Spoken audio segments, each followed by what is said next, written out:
بلال آئے جناب عمر سے ملنے، کیسر و کسرا بھی آئے تو عمر خاطر میں نہ لائے، پر بلال حبشی دروازے پہ داخل ہوئے تو فاروق اعظم نے کرسی چھوڑ دی، ہاتھ باندھ کے کونے میں کھڑے ہو گئے، کالا رنگ ہے، نام بھی لکھنا نہیں جانتے۔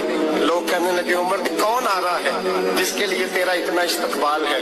تو عمر کہنے لگے چپ کر جاؤ، اس کی بات نہ کرنا، اسے آنے دو۔ حضرت سیدنا بلال آئے، کہنے لگے امیر المومنین کیا کر رہے ہو؟ فرمایا نہیں چپ کر یار، بازو پکڑا، اپنی کرسی پہ بٹھایا۔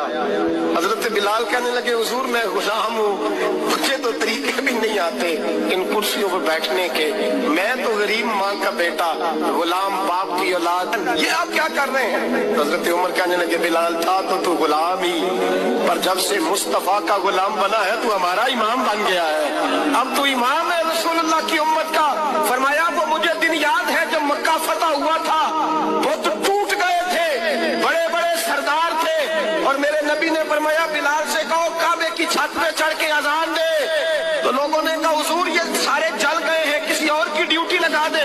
حضور نے فرمایا چپ کرو، بدر میں مار کھا کے اذان پڑے تو بلال، احد میں پتھر برسے اذان پڑے تو بلال، تپتے صحراؤں میں پڑے تو بلال، ہر جگہ مار کھائے تو بلال، اور آج اگر اللہ نے عزت دی ہے تو میں لوگوں کو دیکھ کے بلال کو عزت نہ دوں؟